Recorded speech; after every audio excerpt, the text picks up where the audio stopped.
Assalamualaikum warahmatullahi wabarakatuh. Apa kabar hari ini anak-anak? Alhamdulillah, semoga pada hari ini kita semuanya dalam keadaan sehat walafiat. Allahumma amin ya rabbal alamin. Berjumpa kembali bersama Bu Eka di sini. Nah, di sini Bu Eka akan menjelaskan bab 4 pelajaran akidah akhlak tentang hidup sehat dan hidup bersih. Nah, apa ya hidup sehat itu? Bagaimana hidup sehat itu? Kemudian bagaimana hidup bersih itu? Nah, maka dari itu simak video pembelajaran dari Bu Eka.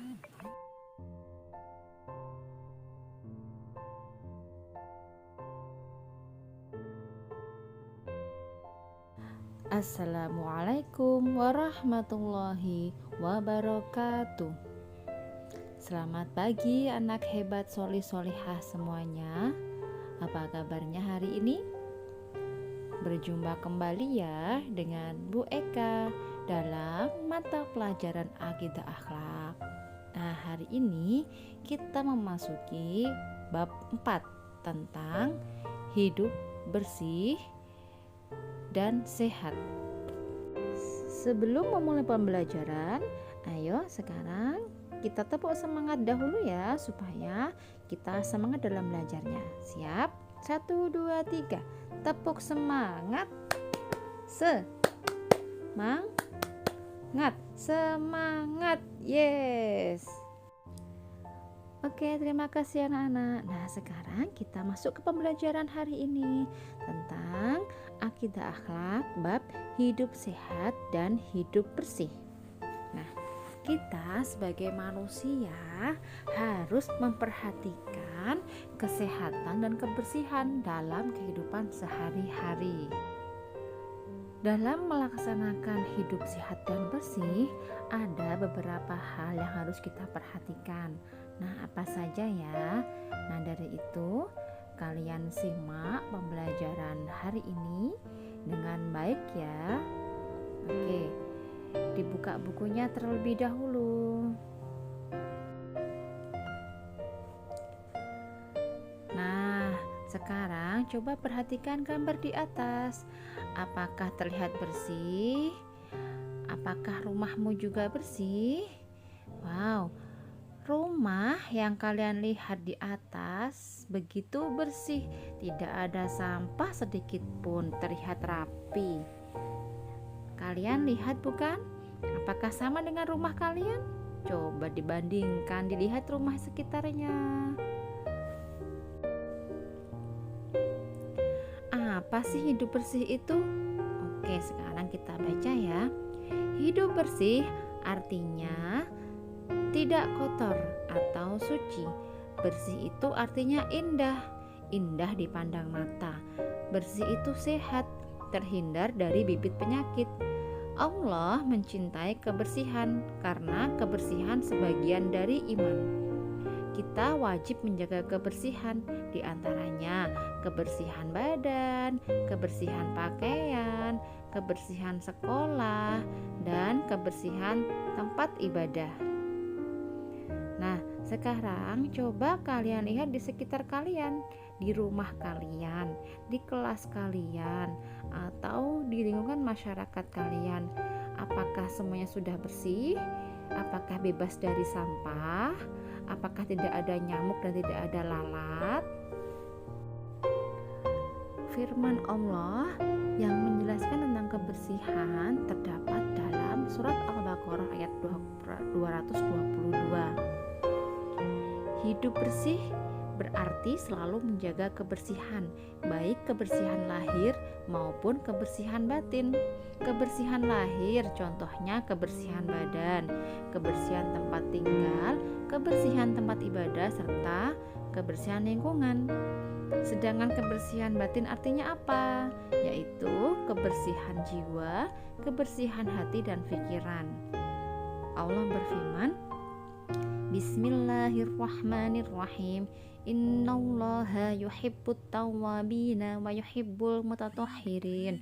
Artinya, sesungguhnya Allah menyukai orang-orang yang taubat dan orang-orang yang mensucikan diri. Di dalam kebersihan terdapat firman Allah di dalam surat Al-Baqarah ayat 222 yang berbunyi, Bismillahirrahmanirrahim. Innallaha yuhibbut tawwabina wa yuhibbul mutatahhirin. Artinya, sesungguhnya Allah menyukai orang-orang yang taubat dan orang-orang yang mensucikan diri. Nah, jadi Allah sangat menyukai umatnya, menyukai hambanya yang menjaga kebersihan. Hidup bersih berarti selalu menjaga kebersihan lahir dan kebersihan batin. Kebersihan lahir contohnya kebersihan badan, kebersihan tempat tinggal, tempat ibadah, serta lingkungan. Sedangkan kebersihan batin yaitu kebersihan jiwa, kebersihan hati, dan pikiran. Jadi itu adalah kebersihan lahir dan kebersihan batin. Nah, sekarang kebersihan badan. Apa ya kebersihan badan itu? Kebersihan badan harus dijaga agar badan tetap segar dan sehat. Membersihkan badan dengan mandi 2 kali sehari, memakai sabun mandi, membersihkan rambut memakai sampo, menggosok gigi dengan memakai pasta gigi dan sikat gigi. Nah, sekarang kalian lihat gambar di pojok kiri atas. Di situ ada contoh seorang anak laki-laki yang menjaga kebersihannya dengan cara mandi. Selanjutnya, kebersihan pakaian. Nah, pakaian untuk menutup aurat, juga untuk menjaga penampilan. Pakaian yang kita gunakan harus bersih dan rapi. Agar terjaga kebersihannya, pakaian harus dicuci dengan sabun dan air yang bersih. Setelah kalian bermain di luar halaman, pakaian harus segera dimasukkan ke dalam tempat cucian kotor, ya, supaya kumannya tidak bercampur ke dalam pakaian yang bersih. Jadi, kalian harus memakai pakaian yang bersih. Bagaimana supaya pakaian bersih? Harus dicuci dahulu. Kebersihan rumah. Coba kalian lihat gambar di atas, ada anak perempuan memegang sapu, membersihkan kamarnya. Apa yang dilakukan anak tersebut? Nah, apakah kalian pernah memegang sapu di dalam rumah? Pasti pernah ya. Oke. Rumah adalah tempat tinggal kita yang harus kita jaga kebersihannya. Begitupun juga halaman rumah, kaca jendela, bak mandi, termasuk bagian rumah yang harus selalu bersih agar terhindar dari penyakit dan kotoran. Kalau rumah kita bersih, tempat tinggal kita bersih, pasti kita akan nyaman menempatinya. Bebas dari nyamuk, bebas dari tikus, bebas dari sampah. Kita akan nyaman menempatinya. Kamar kalau bersih, kita akan nyaman tidur di situ. Kalau rumah kita kotor, maka kita tidak akan nyaman menempatinya. Nah, ya kan? Sekarang kebersihan sekolah. Coba kalian lihat gambar di atas. Nah, itu ada regu piket sedang membersihkan kelasnya. Nah, membuang sampah. Ada yang memegang kemoceng, membersihkan jendela. Ada yang memegang sapu, sedang menyapu. Ada yang merapikan vas bunga. Ada yang memegang kemoceng, membersihkan meja dan kursi. Mereka sedang bekerja bakti membersihkan kelas. Apa ya tujuannya? Nah, sekolah tempat kita belajar dan mencari ilmu. Sekolah adalah milik kita bersama. Kita harus menjaga kebersihannya. Jadi, yang mempunyai kewajiban membersihkan kelas kita atau sekolah kita adalah warga yang berada di dalam sekolahan, yaitu guru dan siswa. Yang nomor 5, membersihkan tempat ibadah. Nah, tempat ibadah adalah masjid. Masjid adalah tempat ibadah kita, tempat kita sholat dan belajar Al-Quran. Kebersihan masjid dan musola harus terjaga. Jangan ada najis dan kotoran. Membersihkan masjid dan musola sebaiknya dilakukan bersama. Jadi kita harus selalu memperhatikan kebersihan di dalam masjid tempat kita untuk beribadah kepada Allah. Jadi harus bersih dan suci, tidak ada kotoran atau najis di dalam masjid. Setelah kita mempelajari kebersihan lingkungan, kebersihan rumah, sekolah, dan lingkungan masyarakat, sekarang kita masuk ke dalam pembahasan kebiasaan hidup sehat. Bagaimana ya supaya tubuh kita sehat, bebas dari penyakit? Nah, berikut kebiasaan hidup sehat yang harus kita lakukan sehari-hari ya anak-anak. Yang pertama, kita harus menjaga kebersihan badan. Kedua, makan yang teratur 3 kali sehari ya, dengan makanan yang bergizi dan halal. Yang ketiga, kita harus istirahat yang cukup. Tidur siang, tidur malam juga tidak boleh kemalaman supaya bangun paginya tidak terlambat. Yang keempat, kita harus olahraga teratur. Entah itu olahraganya jalan-jalan, atau lari-lari, atau bersepeda, atau jalan cepat, atau olahraga bermain bola. Nah, itu merupakan juga contoh olahraga yang mana membuat kita sehat. Yang pasti tubuh harus bergerak, mengeluarkan keringat supaya tubuh kita sehat dan kuat. Ya anak-anak ya.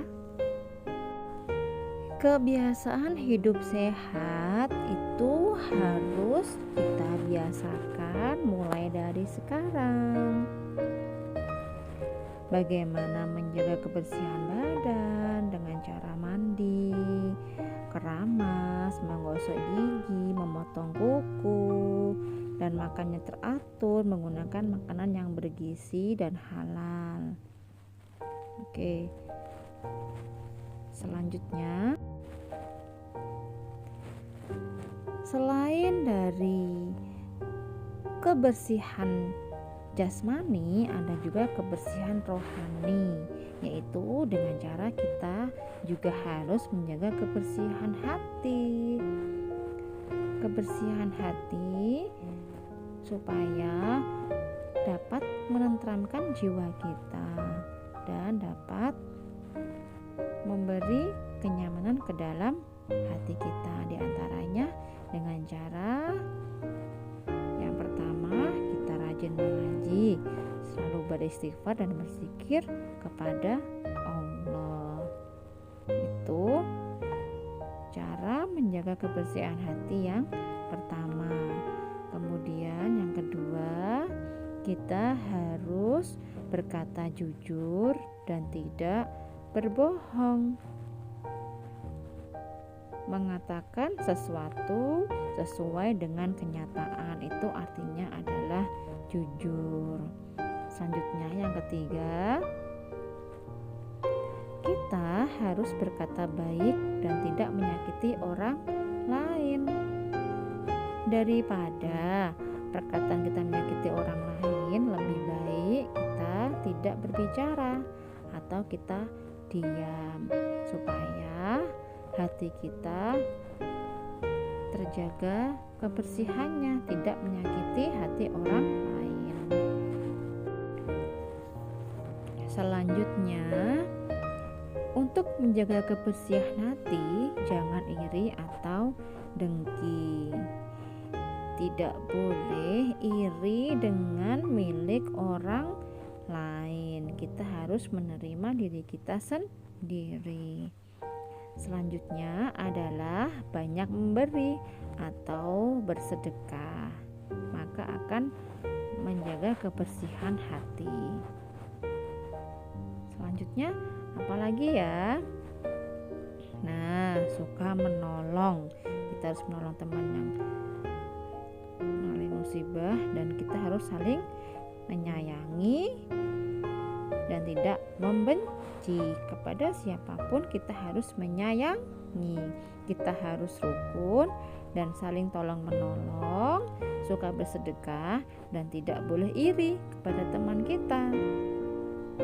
Nah, itu tadi merupakan contoh-contoh cara menjaga kebersihan hati.